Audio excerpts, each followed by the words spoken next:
tweet, a viral chain message on WhatsApp or Telegram, a screenshot of an article whose veracity we're too busy to check.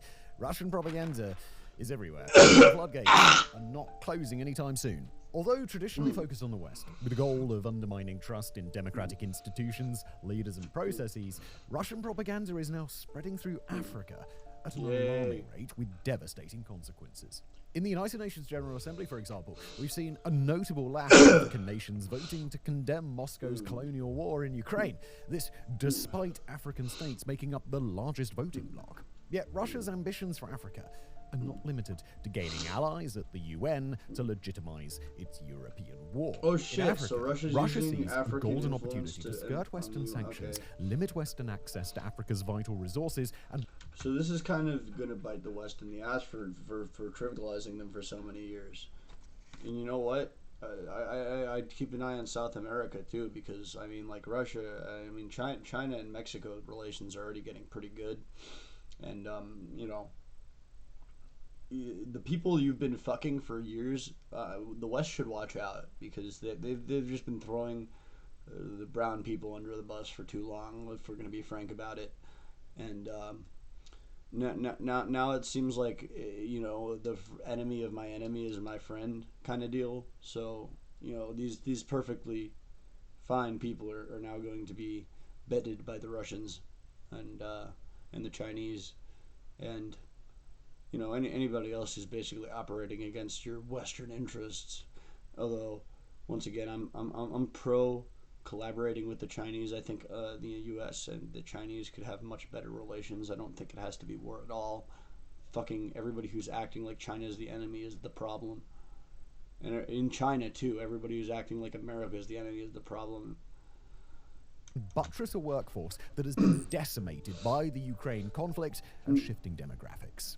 In Africa, Russia can counter decades of US military planning by removing pieces from the board that the West would have relied on should a global war break out. All this with the approval of a population taught to see friends in Moscow and enemies in Mississippi.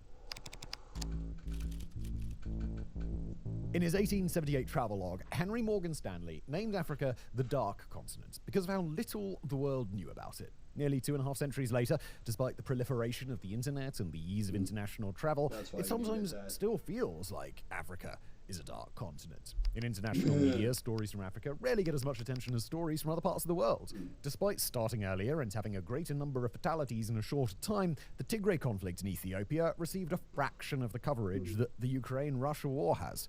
Sudan is in the grips of the worst humanitarian crisis in recent history, and it's barely a blip on the international stage. We don't bring this up to suggest that there's a proper amount of media coverage for a conflict to receive, but rather to highlight a feeling in the West that what happens in Africa has little bearing on the wider world. And it is a feeling that Africans are distinctly aware of. Writing for the Atlantic Council, Grant Harris, former Special Assistant to US President and Senior Director for African Affairs at the National Security Council, made the same observation, adding that a reassessment of Africa's strategic importance is past due. To begin that reassessment, we need to do something that Russia has successfully mastered. We need to stop treating Africa as a monolith. Africa is the second largest continent, with issues as diverse as the number of spoken languages. What makes Russia's propaganda in Africa so successful is its ability to speak to those. Ironically, they're doing just that. What's the difference between Ethiopia and Kenya? Because I'm asking you because there's quite the difference. I don't know a lot about either of them, but I know some about both of them, and they seem to be very different. And like I gotta educate myself too more, because I know Kenyan relations have some propensity. A lot of it also depends by who they were colonized by. A lot of the current culture, because now the culture is a mixture of traditional culture and the European cultures that invaded them. So it's like, you know, some of these places are former French colonies, some are former Russian colonies, some are former British colonies, and the south of Africa is a lot different. I mean, like, fucking South Africa itself is obviously a fucking mess, a shit show. But Zimbabwe is an interesting place. Also, that a lot of Zimbabwe has a lot of untapped potential. I think the terrible, shitty government right now, fucking a joke of a government they have right now. But That I can confidently say. But there's also not much better that's come around. And fuck yeah, I mean this is a huge place. There's so many fucking countries in Africa. I'm just Ethiopia is in like they're fighting a huge war. I gotta catch up on that. They have a fuckload of resources. I know that. It's a fuckload of like minerals and shit. Like they have wealth that like if they could. With Ethiopia, I know the problem is ultimately one of the demographics not sort of unite. Like if they could unite as Ethiopia, like if Ethiopia was a country. I mean, it is a country, but like if the people in Ethiopia saw themselves as Ethiopian people rather than the different tribes and whatnot, then they might actually start getting a lot more done because there's a lot of infighting in Ethiopia right now. And I can't actually say. See, here's the problem too, is because I'm very much for like balkanization of the United States and just like the smaller government and everybody having power. So it's really hard to say if Ethiopia should even be a country. I'm not, but if it is a country, I don't know. This is another big thing, is because a lot of the people don't want the countries to exist the way they are. A lot of that's why there's so many wars in Africa, is because there's so many different fucking groups that don't want to be controlled by other groups, and perhaps big government isn't the solution. But anyway, local issues while finding a way to blame the West and absolve themselves of any culpability. The epicenter of all of this? The African Initiative. Hiding behind an innocuous name, the African Initiative is a news agency that describes itself as a platform to build bridges between Russia and Africa. It runs a website, RusAfro, with stories available in Russian as well as some of the major languages spoken in Africa: English, Afrikaans, Arabic, French, and Portuguese. The agency also controls a network of social media accounts primarily on the messaging platform Telegram, through which it disseminates content. Despite their seemingly benevolent goal, the African Digital Democracy Observatory, a network of independent research think tanks and investigative watchdogs that guard against the digital subversion of African democracies, has proclaimed the African Initiative, quote, Russia's mouthpiece in Africa. And they aren't the only ones who think so. In February 2024, the ADDO, the US State Department, and the independent Russian investigative outlet The Insider separately published exposés on the African Initiative, which, when taken collectively, provide crucial insights into the people, methods, and thinking behind Russia's propaganda campaign in Africa. The man behind the curtain is Artem Sergeyevich Kuriv, a veteran of the FSB's Fifth Service, responsible for foreign relations and a crucial part of Russia's influence campaign in Europe. Kuriv launched the African Initiative in October 2023, 2 months after former Wagner leader Yevgeny Prigozhin's death. The timing is essential because Prigozhin had established a network of social media accounts flooding African countries with content favorable to the Wagner Group and, by extension, Russia. Like with all of Prigozhin's other assets, the Kremlin was desperate to bring this network under its control. If Kuriv's name sounds familiar to you, that's because he was recently in the news as part of a larger investigation into Tatiana Ždanoka, a Latvian politician and former member of the European Parliament. Now, while we won't go into the full details of that scandal in this video, here's the TLDR version. According to The Insider, Tatiana has allegedly been a Russian agent since at least 2004, alongside a mountain of evidence including emails and the names of her handlers, Dmitry Glade and Sergei Beltakov. The Insider pointed to the fact that she was one of 13 MEPs who voted against condemning the Russian invasion of Ukraine in 2022. The Insider further alleges that in 2014, mere weeks after Russia invaded Crimea, she helped Kuriv secure a Schengen visa for a visit to the European Parliament. While ultimately a small part of Kuriv's life, we highlight this incident to showcase his value to the FSB. His work was so vital to the Kremlin's goals that they were willing to use one of their best-placed assets, opening her up to scrutiny in the process, to secure his passage through the continent. This is at a time when Russia was cementing its place as a pariah state and was desperate for friends. According to Bloomberg, Kuriv has frequently contacted European journalists, arranged and covered travel costs for some of them to visit occupied territories in Ukraine. He sometimes appears to have offered payments for positive news articles. Kuriv is also capable of more subtle tactics to influence coverage, such as arranging interviews, flagging and debating topics in the news, or organizing press events. It is these skills, honed throughout a lifetime of intelligence work, that Kuriv has directed towards Africa. Speaking to the Russian agricultural outlet Village Life, Kareev identified what he considered a key pillar to the success of the African Initiative: recruiting African students studying in Russia to serve as journalists once they returned to their home countries. To that end, he also met with African students' clubs at Moscow's MGIMO University and Moscow State University. While the success of this recruitment drive is unclear, we must recognize why it might succeed. A job offer from an international firm that guarantees a salary, benefits, and a platform to showcase their work is very attractive to African students unsure of the economic realities back home. If these students accept Kareev's offer, they will follow in the footsteps of students who studied in the Soviet Union and are now the loudest voices pushing for closer ties between Africa and Moscow. Some of them run business and culture clubs that have been instrumental in creating grassroots support for Russia. In 2024, during the first ministerial conference at the Russia-Africa Partnership Forum, Russia announced plans to increase the number of scholarships allocated to African students. In light of Kareev's statements, we'll let you decide whether this is a coincidence. Kareev hasn't limited his recruitment to students. His highest profile hire was Viktor Vasilyev, real name Viktor Lukavenko, a former member of Prigozhin's propaganda network who served 5 years of an 8-year prison sentence for a racially motivated murder. Viktor styles himself as one of the leading Russian voices in West Africa and has amassed a following by posting his travels through the continent. In April 2024, he posted on Telegram announcing the formation of the African Initiative Association, a pro-Russian civil society organization based in Burkina Faso.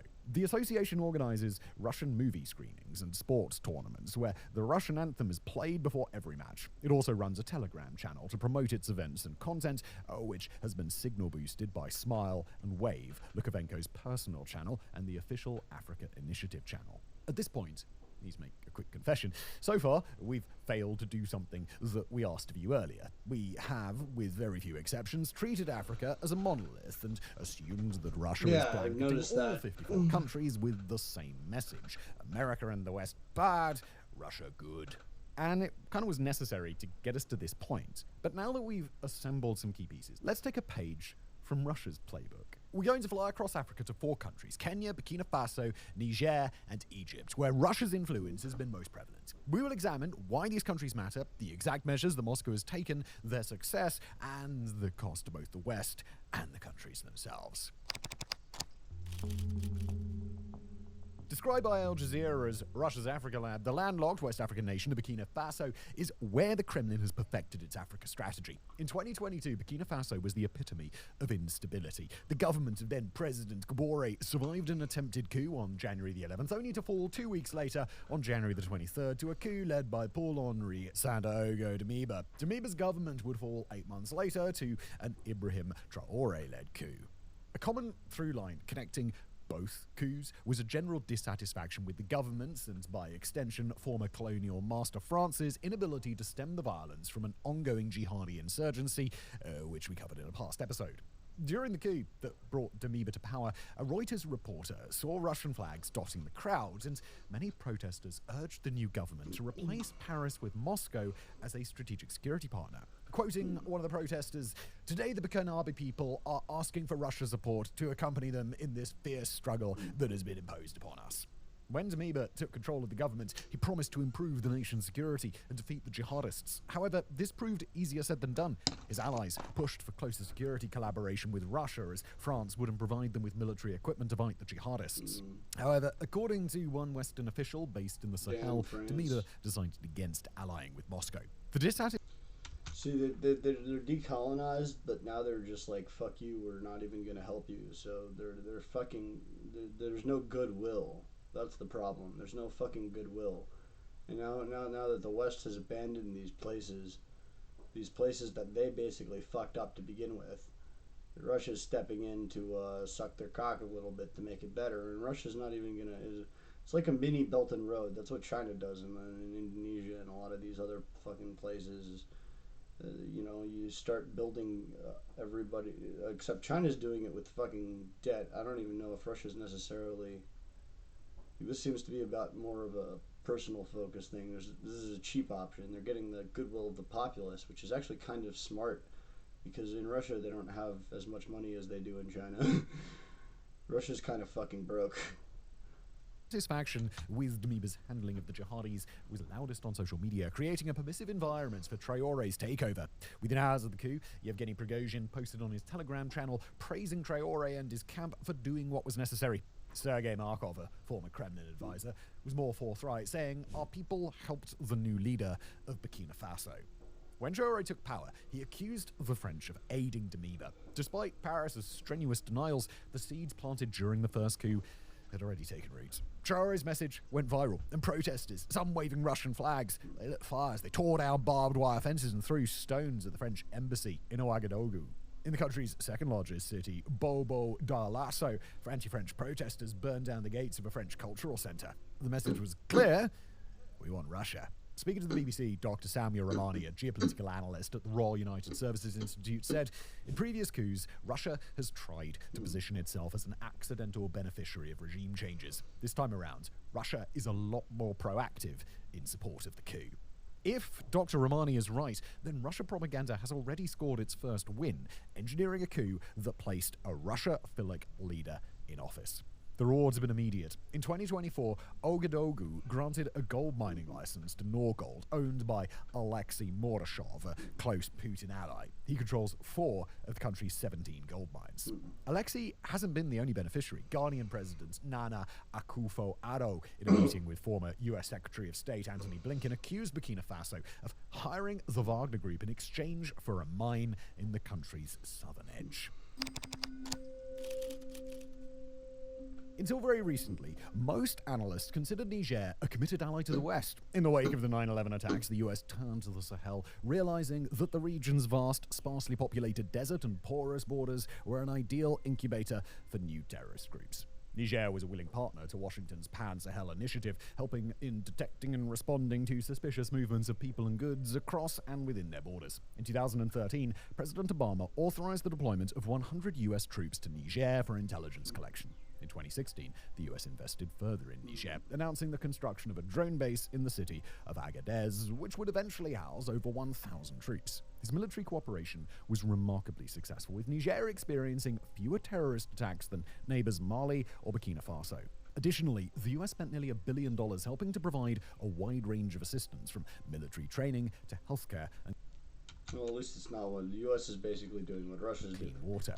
When Mali's junta kicked out the French, the Nigerian government welcomed them with open arms, becoming the new hub for France's Sahelian anti-jihadist operation. The U.S. isn't going to do this under Trump, by the way. Trump doesn't give a fuck about foreign policy or any other nations. This is old. It's good when they do this, by the way. It's just you scratch your back, we scratch yours kind of thing. It builds goodwill, feed people. That's not bad, and it prevents maybe your enemies from getting in there. If you're worried about Russia and China, just be friends first. Friendship is magic, bitches. Yet beneath this seemingly stable partnership lay deep-seated grievances. For decades, France had extracted uranium from Niger, fueling the 56 nuclear reactors that provide more than 70% of France's energy. In 2022 alone, France imported 1,440 tons of uranium from Niger, about 20% of its total uranium imports. However, this extensive mining operation had failed to boost the Nigerian economy, as is often the case with raw material mining without local processing. As Gilles Yabi, CEO of the West African Citizen think tank, observed in a piece for the Carnegie Endowment for International Peace, there was a stark irony in Niger supplying France with uranium to power its nuclear plants, while less than 20% of Niger's own population had access to electricity. This disparity, combined with decades of anti-colonial sentiments, created fertile ground for dissent. According to Olayinka Ajalia, senior lecturer in politics and international relations at Leeds Beckett University, these frustrations had deeply permeated the military. Writing for Foreign Policy, he explained that the Nigerian military did not appreciate the large number of foreign military troops and bases in the country, viewing them as undermining their authority. So, how does a country go from dancing the waltz with Washington to doing the Cameron Scar with the Kremlin? And the answer to that is a military coup. According to the Africa Center for Strategic Studies, a US Department of Defense institution, pro-Russia Telegram channels identified Niger as a future target following the 2022 Burkina Faso coup. Their influence quickly spread through Niamey through highly sophisticated and coordinated social media campaigns. On July the 26th, 2023, the fifth coup in the country's history deposed President Mohamed Bazoum, bringing General Abdurrahmane Tchani to power. Like Burkina Faso, journalists reported seeing Russian flags in the crowd as people demonstrated in support of the coup. On Telegram, Prigozhin described it as a moment of long overdue liberation from Western colonizers. Prigozhin's framing is important because it reveals why Russian propaganda has succeeded in West Africa. Moscow has successfully tapped into decades of anti-colonial sentiment against the French, sentiment that Paris itself fueled by treating its African partners as its juniors, amplified it, and then helped solidify the feelings that actions such as military deployment are akin to modern-day colonialism. You won't be surprised to hear that once the military came to power, they revoked key security partnerships with France, asked the French to leave, and turned to Russia as their key security partner. With France out of the way, Russia turned its sights on Niger's last remaining Western partner, the US. According to AFRICOM, the US African Command, Russia launched a coordinated disinformation campaign that led to the expulsion of American troops from Niger and the loss of the Agadez drone base. The campaign was so thorough and effective that General Michael Langley, the head of AFRICOM, said the following to the House Armed Services Committee, quote, "The Russian Federation had their playbook. They had their passing game through their disinformation. That's why I've asked for more capabilities in the State Department from the Global Engagement Center and also in our information operations in the military. We need to take the disinformation campaign. We need to hit it front and center." End quote. In 2024, Niger revoked the operating license of Orano, the French state nuclear company, cutting France off from accessing Nigerian uranium. Al Jazeera's Ahmed Idris reported that Russian companies were lining up to take over the mines from Orano. And the biggest customer? The EU. In a situation that the BBC described as politically awkward, EU imports of uranium from Russia rose by more than 70% despite the heavy sanctions imposed on Moscow. And if you're keeping score here, that would make it Russia 2, the West 0. Damn.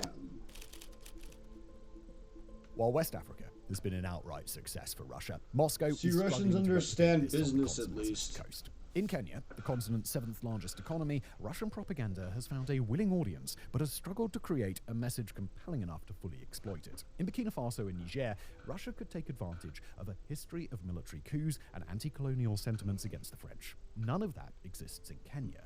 Kenya, a former British colony, has deep cultural ties to the Anglophone West and takes pride in being the ancestral homeland of former President Obama.